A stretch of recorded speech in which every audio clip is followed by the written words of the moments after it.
আসসালামু আলাইকুম গাইজ, আপোনালোকৰ লগত পাতাই হোৱা নাই মোক কথাটো, কোৱাই নাই আপোনালোকক। আমাৰ ভনী দুইজনী আহিছে, সিহঁতৰ ল'ৰা দুটা লৈ আহিছে। ল'ৰা দুটাই সিহঁতি গা ধুলে, আহি ভাগৰ লাগিছে। মই আপোনালোকৰ ওচৰত বোলে এইখিনি কথা শ্বেয়াৰ কৰোঁ। কি লৈ আহিছে আপোনালোকক মই দেখাম। এয়া কাজি নেমু, নহৰু, এইবোৰ হ'ল আপোনাৰ মালভোগ কল, তিয়ঁহ, এয়া অমিতা, এয়া শাক আনিছে, এইবোৰ কুই শাক হয়। আৰু এয়া হ'ল আপোনাৰ ৰঙালাওৰ আগ, মৰিচা শাক, তিতা কেৰেলা, এইবোৰ লৈ আহিছে। ঢেৰ বস্তু আনিছে।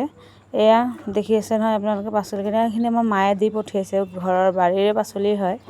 এই বাৰীৰ পাচলি একচুৱেলি বহুত দূৰৰ হয় আহাতে, যে সিহঁতে আনিবলৈ টান পায়। এয়া শুকান মাছ আনিছে, এয়া জলকীয়াখিনি মায়ে পঠিয়াই দিছে।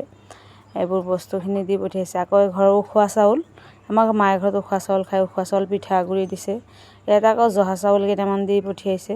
পোলাও চোলাও খাবলৈ ভাল লাগে আৰু ঘৰৰে জহা চাউল কেইটামান দি পঠিয়াইছে।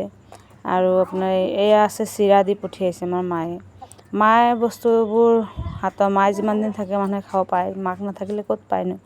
আৰু পিছত সন্ধিয়া সময় আমি দিনটো ভনীহঁতে গা পা ধুই খাই বৈ শুই ৰেষ্ট লৈ আছিলে। সিহঁতে টোপনি মাৰিলে, গোটেই ৰাতি জাৰ্ণিঙত আহিছে।